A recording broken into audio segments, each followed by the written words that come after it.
I think you were next. Go ahead. Thank you.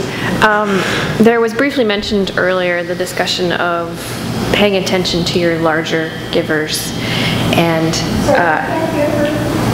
there was some attention brought to paying attention to larger givers and really, highlighting, or not necessarily highlighting, but really doing some one-on-one conversation or, bringing them together, and it was mentioned in the book as well. Mm-hmm. And as a board, we have been talking about stewardship for the whole year and reading excerpts from different books, and this came up during a teaching, I don't know what you want to call it, study session mm-hmm. of the board, and it was taken so horribly. I mean, it was like, why would you, it was just met with such anger almost as to why you would do that and give those people special attention while you're going to make me feel bad because they get, just this constant, it was, and I have to say my initial reaction was similar.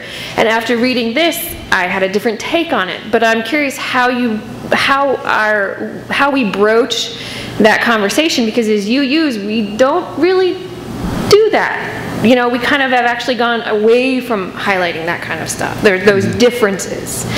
So I guess from the panel, how have you done that, or how have you come across and actually meet up against those barriers? I wouldn't say that we have necessarily the best methods, but we have always had a major donor event, what we call a major donor event.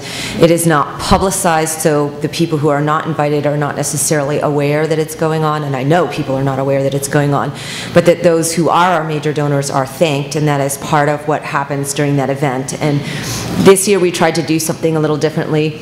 We haven't yet had the events. We created these giving societies, and we plan to have an event for at least the top giving society, but then we also plan to have an event for our fair share donors. And although that is self-reported and we have to rely on it, it means it doesn't matter what level you give at, but if you have become fair share, you will be recognized for that. You could also do where if people increase by a certain percentage of what they gave the previous year, an event for them would be another way to maybe look at doing.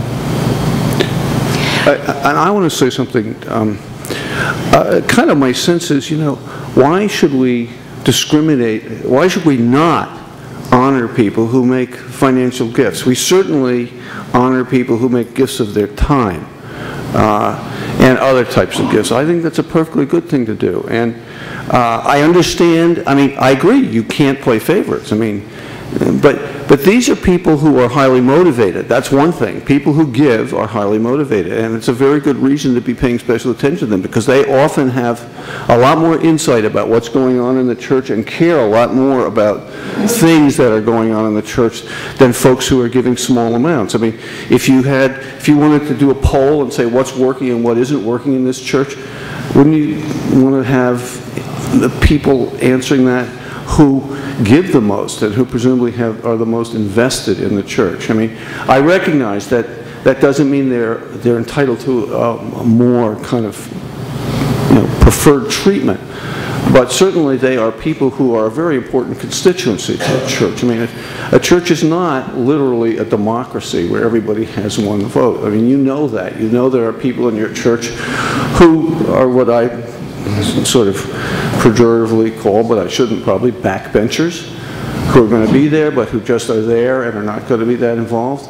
And you can almost always tell who they are if you're familiar with the pledge records. That's a reason to pay attention to major donors. Now, I don't think you have to go around, kowtowing to the major donors, and that is a risk that you take if you spend too much attention on them. But I think that major donors are entitled to be acknowledged for what they are, which is pillars of the church, at least in the financial sense. And I also think that you can hold them up as models for other people. We have plenty of people who could be major donors and just aren't. Okay, and maybe it's time that they saw some of the other, maybe the fact that we recognize our major donors and thank them is something that's worth doing in terms of encouraging some of the folks that could be coming along and doing more, but for whatever reason just don't see it. I think for me it was really useful to know what the larger donors were thinking in terms of what was important to them, and so that was a very helpful conversation to have. But I was really uncomfortable with the whole notion of treating people differently. And one of the things I did, and I think was spread throughout all the campaign, is that we really listened to everybody. We didn't just, we started maybe with the big donors, but we listened to everybody. And one thing I learned for the Obama campaign was canvassing people. Are you going to vote yes or no? Before we even voted on the building, I literally, personally, talked to every single person in the congregation, and I knew how they were going to vote, whether they supported a building or not. And so, because I didn't want it to fail, we'd already failed a couple times at getting property, and it was very important not to do that. We maybe didn't agree on how much money to spend or all of that, but we knew who supported, who didn't, and why. And then then going into doing that before asking for any money at all, we knew like what people were thinking. Were they inspired or not? Nervous, scared, anxious, all of those things. And then sort of started with, here's our group who's ready to take off and lead this. Here's a group who's still sort of struggling, and it just gave us more information. So it's not equal, but it is, I say, egalitarian. We did treat everyone's donation with respect and asked what they wanted, where that to go, or where that to go. That didn't come out right. Whatever. My mouth isn't working, but we wanted everyone to feel their donation was important, but we did start with those bigger leads that we knew were going to get us to that point of success. Yeah. One other thing I'll quickly add about this special consideration of major donors is that it's often very helpful to start out with either your annual canvas or some other big project by circling up the major donors, so that the hill that you have to climb is not so scary looking for people who say, well, how much money do we have to raise? And if you say, oh, $1 million, it can be pretty spooky for people who can't afford to give more than 1,000. But if you say, you know, well, we've already raised half of it, and so we have 500 to go now, and we've got most of the congregation to canvas. So, okay, go ahead. What are your thoughts about the double-edged sword of having an endowment? We don't have one. We would wish. I don't know what's double-edged about an endowment, frankly. I think that anybody who can have one should have one. I mean, I recognize that you've got to pay the gas bill, you have to pay the staff and those things, but our church has been very lucky, and we have a fairly good-sized endowment at this point, and it has allowed us to, after we did some rethinking about how we were using it, to supplement our budget.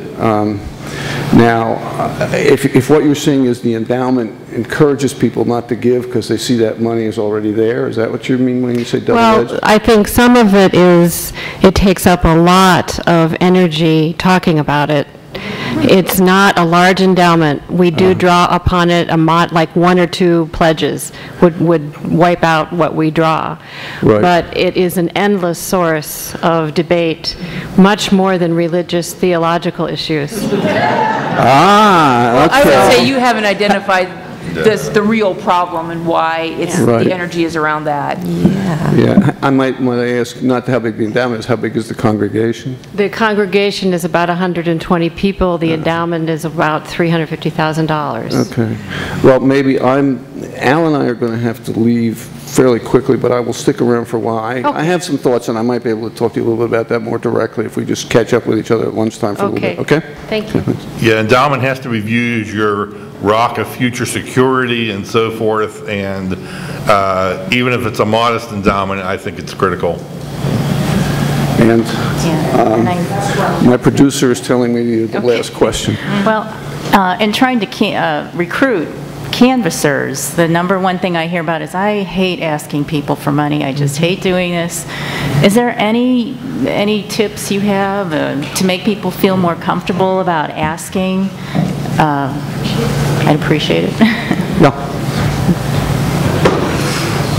I don't have any really great tips because we definitely have the same issue in our church, and I'll be honest, I don't particularly enjoy asking for money, but I think that if you truly believe in your mission and what you're doing, and that really helps. One of the things that we've started doing in our group that has made a big difference is instead of sending people home with a list of names that they have to call, and everybody procrastinates, and half the time I wonder if they've even done their calls, we all get together, we have a potluck, we open a bottle of wine, you know, whatever, and we all sit there on our cell phones and call. And that makes a really huge difference. It makes it easier because everybody's doing it. We can see the pledges coming in if people haven't turned them in yet, and it energizes us because you're right, most people don't like asking for money.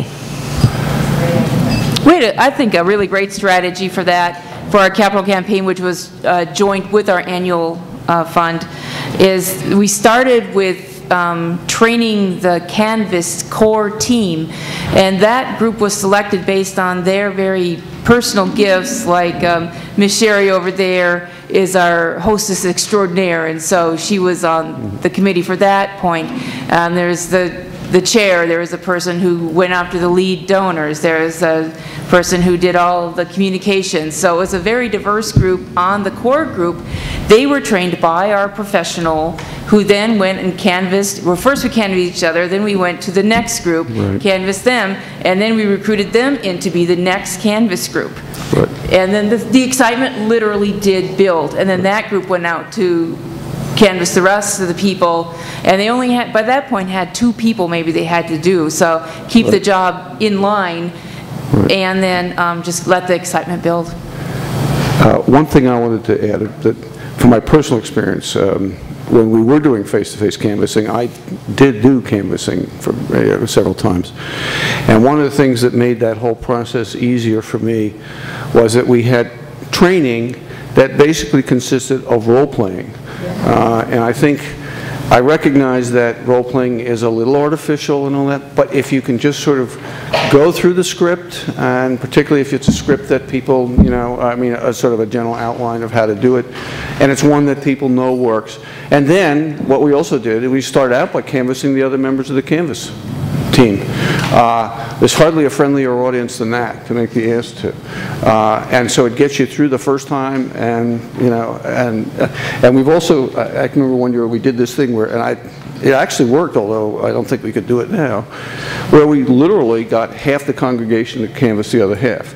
I mean, so it was all one-on-one. It was, you know, it's one thing to do that when you're 50 or 100. It's quite another to do that when you're 300. But anyway, so those are a couple of ideas.